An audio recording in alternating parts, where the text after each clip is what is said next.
Andy. It's halftime of Sunday Night Football. Do you remember Sunday Night Football? Used to be Yeah, entertaining. this was one-way traffic for a bit, and I'm not a momentum guy. That's not quantifiable. It's not a thing. I'm not a it all turned in this one play. But I boy, heard a podcast. that interception was not what you needed it because Baltimore was well in control of the game. Through that pick, it was kind of a bad interception too. He just straight up overthrew a guy by a bunch. Lamar was looking good. He was squarely out on the edge when he was facing any sort of pressure. They were bringing blitzes that were working against Burrow. The straight pass rush was working against Burrow, and also the Baltimore Ravens were getting whatever, whenever they wanted on the ground, like just straight up every single run play was. It seems like it was. I got to look at this box score now, and I know you're on a phone. It's a little trickier, but Dobbins 5.8 a carry. He's only run the ball 5 times. As a team, they are averaging 5.9 yards per carry on 14 runs. Feels like they should just this is like how the Rams game earlier today. It's like, my God, you're down. Stop running Cam Akers on first down what are we doing? This is the opposite. I still don't understand what they're doing. Yeah, if you're Baltimore, just run the ball a little more even. Like it's not being stopped. Truthfully, both teams are actually looking pretty rough against the run right now. I would agree with that. Mixon looks second half over decent as well. Yeah, I don't have a strong take on this. 23.5 is an over number. I thought it'd be a little higher than that. That's fair. Yeah. So the problem we run into is if it's a touchdown, and then it turns into just settling for field goal. And then we are sweating, trying to get to 26. I'm not sweating. I'm spending Tom Kim money here. You know what? Keep that Tom Kim money in your pocket. This number is sharp. It really is good. These second half numbers are good. Ravens -2.5 is perfect. Total 23.5 is perfect. They were informed by the market close. Like, this is not the kind of game to get squirrely in the second half.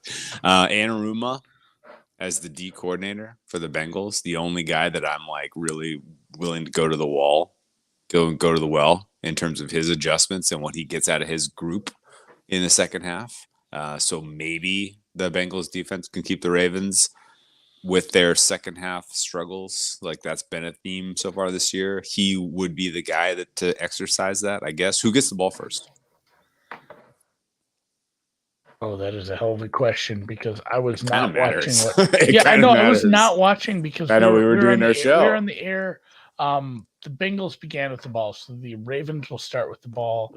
Yeah, truthfully, I think the second half price is perfect. That makes it that much harder. The Ravens favored by not quite a field goal. It's essentially 2.5 right now at Chris because of the juice. The total is probably perfect too, but I'm still taking over because I think these run games have been moving. We haven't seen the best of Lamar yet. And we really haven't seen the best of a lot of the things that the Bengals can do, right? And if we get this classic Baltimore can't stop people in the second half suddenly, and Burrow, he's been sacked twice, but he's also 12 of 18. He's looking fairly decent. We haven't seen any Higgins really or at all. No. Let me ask you a hypothetical, Andy. Let's say that you had a super solid read on the early part of the NFL season. You stacked a bunch of winnings in 1, 2, 3. And then week 4 was a little rocky. And then week 5, you looked at the board and you were like, fuck, man, it all looks kind of close, like kind of good. And you had Bengals +3.5. Do you just take Ravens -2.5 and expect that this ends the most likely outcome? Ravens win by a field goal? Yeah, I have a smaller position, but I didn't get the hook. I just have +3. I think I'm sitting fine on that position. I'm not going to buy out. Even if I had the 3.5, I wouldn't buy out. I think the Bengals are super live to win this game, depending on how big of this collapse we get from the Rave Dogs. Yeah. And like we said, we're betting this over 23.5. I like that. It's bouncing around, but it's bouncing harder our way. So I Oh, got that's it at good. I got it at minus 109. You can still get it at Chris at minus 112. I guess I'll see what we have for what It's going to get to 24. BetOnline's to already 24. at 24. So It's going to get to 24. It's minus 112 at BetChris right now. They probably should have opened 24. I don't know why they didn't. I'm fine with this. Maybe they were a little worried about getting exposed to the under on 24, but it's not that. What did this pregame? What did this full game total close at before the game started? Are you quizzing me? Yes, I don't know the answer. I wasn't watching the total. 47. 47 and a half, 48 most places. So Oh, really? they could get middled on under betters, I guess. They could.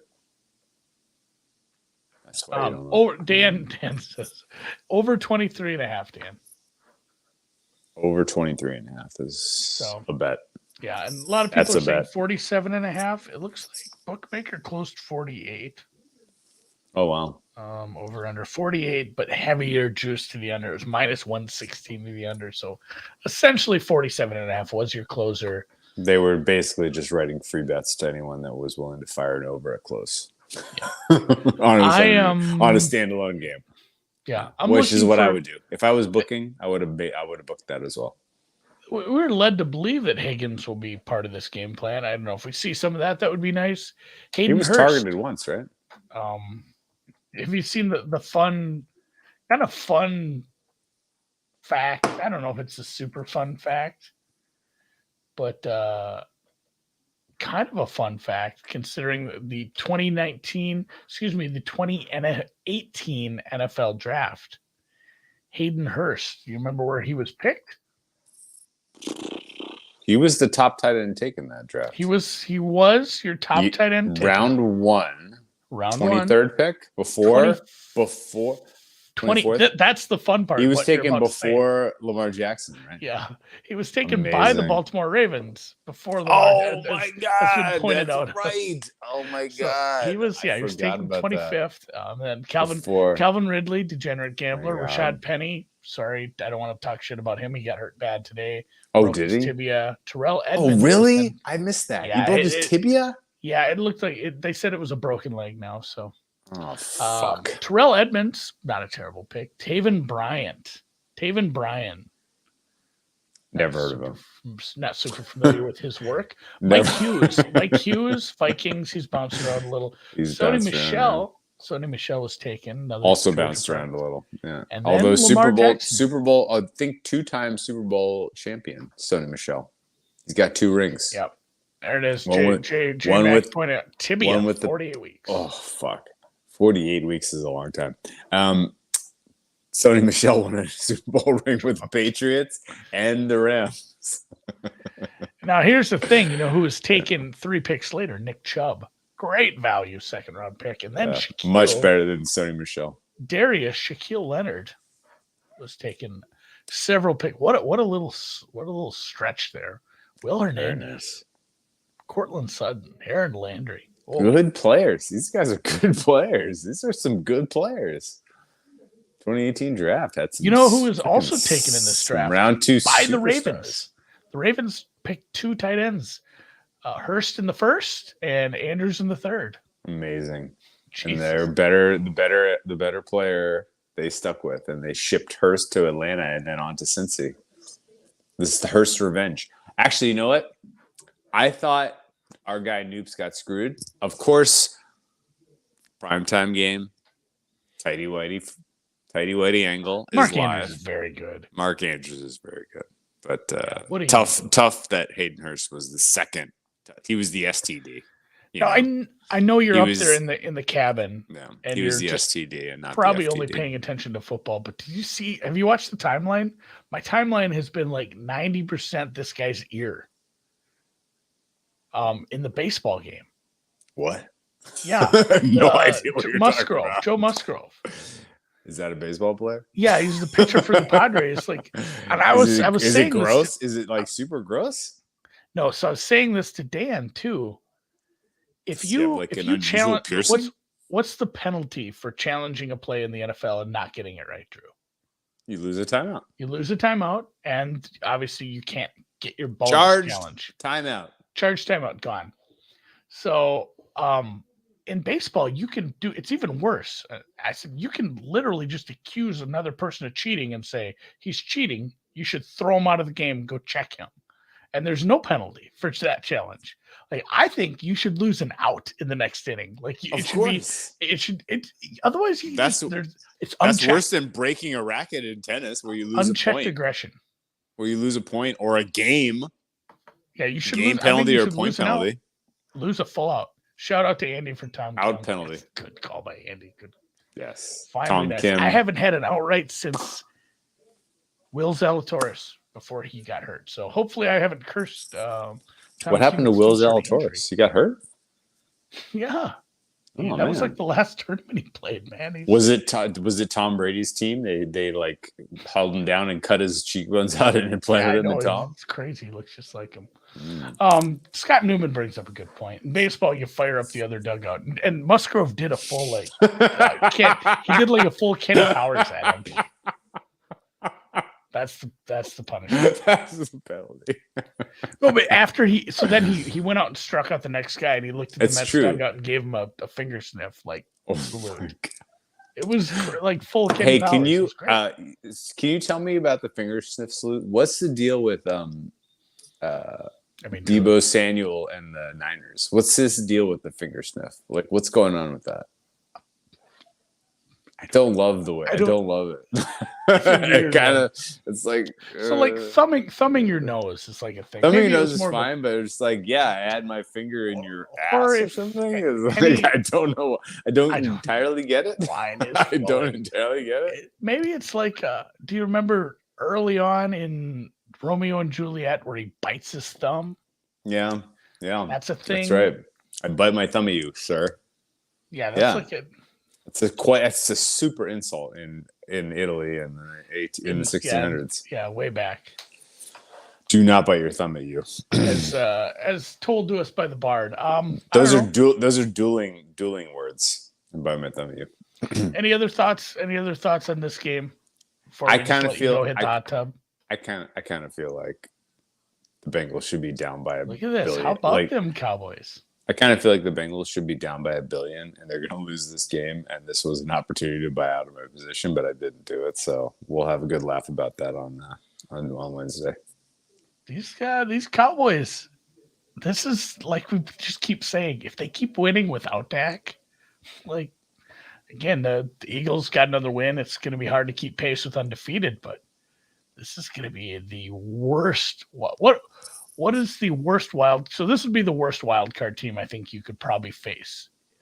Maybe if the Packers get their shit together. What if Rodgers is good again? That's annoying. What if, as composed, this team is better with Cooper Rush than Dak? That is the question. That is the question.